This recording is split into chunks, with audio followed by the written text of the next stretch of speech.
Hello my loved ones, welcome back to my channel. This is Lorian bringing you a new moon in Scorpio mini reading. This is not going to be a pick a card, this is just going to be the general energies that I'm channeling and picking up from the actual individual cards that I draw for all of us as a universal consciousness, if that makes sense. You might see that I have a candle here. This is just for if you want to make an intention or if you want to just focus on that in a mini meditation for yourself or just to see what images you get from it. But I'll keep that there as I do the reading. And obviously this is actually a Yankee candle. It's Dreamy Summer Nights, I think, so it's really nice, scenty, lovely sort of spicy flavour. That's kind of like it says, it's very dreamy, so it kind of evokes the Scorpio flavour a little bit, because new moon in Scorpio is all about change. Can be intense, can be dramatic, especially if you have it placed in certain areas of your chart. The people who will feel this most are obviously Scorpio Sun, Scorpio Rising, Scorpio Moon, but also the water signs, so it'd be Cancer and Pisces as well, who will feel it very heavily. I've known Taurus to also be very heavily influenced by this as well, because your sister signs and opposites, and then your full moon comes later on in November. So I think it's the 12th of November. So you will have some kind of effects going on if you have any of those signs in your chart. However, I'm just going to focus on this time a romance card to look at maybe your love life or indeed relationships with other people. An everyday witch tarot, a few cards from there just to see what the general messages are for this new moon, and then an oracle card just to finish off to give you the general advice. So let's start with the romance angels card, and I just want to bring this forward just to see if you want to make an intention on this or whether you want to just meditate or contemplate on it for a second just to get into that new moon energy. Now the Scorpio new moon will be on the 27th of October, but obviously you can channel it now. You can channel it 3 days before, 3 days after, so there's absolutely no limit onto what you can do beforehand. So let's have a look. What do you want to let us know for the Scorpio new moon?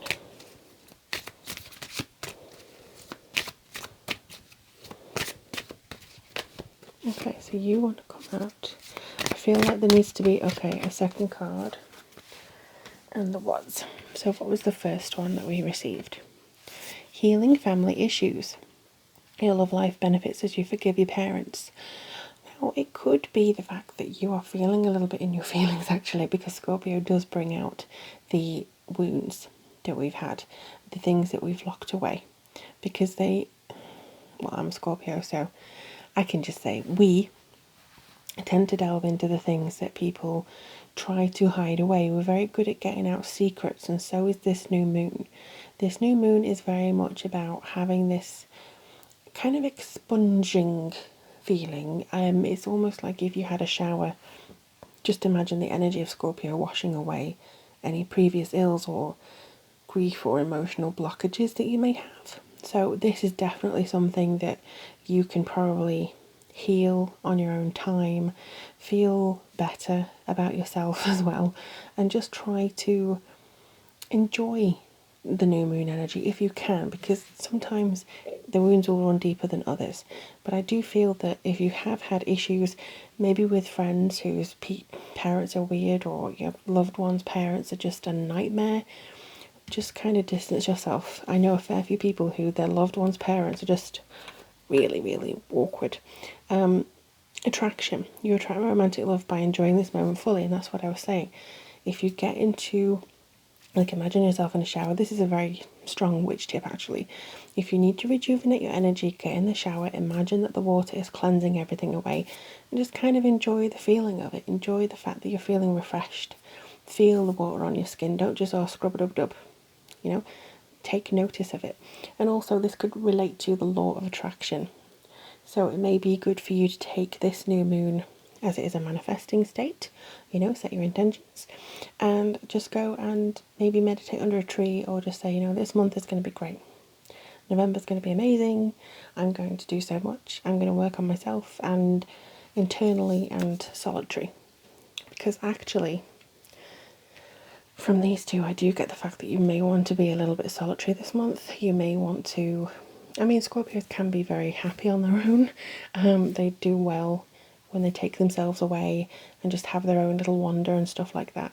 And their connections with other people, they value quality over quantity. So you might never see somebody with a huge lot of friends around them, but they have the quality of friends around them. And I think that's basically what you are going to go through, or we are going to go through in November, and seeing that we are good on our own and the quality of the friendships that we have around us. So let's have a look at the Everyday Witch Tarot. What message would you like us to know for the Scorpio New Moon? You definitely wanted to come through, and I have a feeling you did. Yeah, fine. Okay, I'll do you lot. So the first one, King of Swords. This could be a Gemini, Libra, or Aquarius person. Move you up a little bit there. And then we have the Devil. And then these two came through as the High Priestess and the Nine of Swords. So yeah, some of you may be feeling a little bit out of sorts. You may be feeling a little bit anxious, or a lot anxious, depending. But this is kind of helping you. The High Priestess is here saying, look into your subconscious, look into your intuition, go and fine tune those those gifts that you have, to highlight the issues that may be coming through. You may be feeling more cerebral this month, or dealing with a man or loved one who is very open in their opinion and telling you where you're wrong. So that could be something around this new moon that you need to just go, excuse me, no. Which is absolutely fine if that's the case.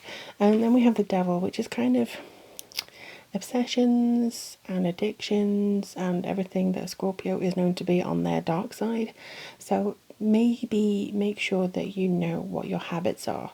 The habits are that you really don't want to do, like for instance, get drunk and text your ex, or do something that's very damaging to yourself, or stay up all night wondering about this, or just, looking into things. I think Scorpios have a reputation of too much research sometimes, and I call it research in a nice way, like looking into other people, maybe looking at their profile, they're really good detectives, but sometimes it can layer over into too much panicking, too much anxiety about who that person is, whether they can trust them. I think the answer is just to unify yourself on this new moon, and maybe, again, distance seems to come through a lot here. Let me just have a look at your oracle card. So it could be that you need to distance yourself from somebody who's quite argumentative this new moon. I feel like we're all going to suffer a little bit of restless sleep. I know I had a restless sleep last night, and it's about the 24th. So yeah, there could be some issues going on around your sleep because you're obsessing over something, or you're very anxious over something. You want somebody's approval. Or there's just things that, you finally, or you're coming up with, oh, I was like this as a child, or remember when this bad thing happened, which is not good for anybody. So let's have a look. Boundaries. I was going to say, let's have a look how you can solve this. Boundaries. Scorpios are really good at boundaries. Scorpios are some of the best at saying no. And I think this new moon is going to help us to say no a lot more. Where do you need to establish better boundaries? Maybe it's because everyone wants a piece of you. Maybe your family just want to come through. And that's where I'm feeling like it's okay to be on your own this new moon. It's okay to take a few days to yourself, or a few hours, just to sit and contemplate, or do the things you need to do without the distraction of others. And also it could be good to maybe journal a little while, or to practice the art of saying no. Not in a bad way. You're not going to go, no, I smite you down. Nothing like that at all. But it could be good to kind of practice. If somebody says, I would love to go here, or do you want to come out when you've just got home and you really want to go to sleep and you're trying to get some rest, and they're going, come on, let's go out, and you go, you know what, no. You don't have to owe them an explanation. You just don't want to go there. And if you don't keep explaining yourself, they won't have anything to come back at you with. So if you just go, no, I'm not, no, I don't want to. Oh, why? No, I don't want to. And that creates the boundary, the healthy boundary, where it limits the fact that you have to expunge energy again on these people who may be draining for you. So I do feel like you've got some intuition on the way. If you're surrounded by people and issues and grief and all this, not just loss grief, but people giving you grief and stuff, you're going to be confused and you might not be able to utilize this new moon effectively. So if we're able to sort of go on our own, appreciate the moments that we have on our own, and actually say, you know what, we're good people, we can make a difference here this time. And in the last few months of this year and this few weeks of this year, learn how to set boundaries, make them effective, and take that into 2020, which is where our eyes and our vision will be absolutely perfect. But I hope this really helped you. Let me know in the comments below if this did. All my social links and readings are in the the description box below. But in the meantime, take care of yourselves, and I'll speak to you guys very soon.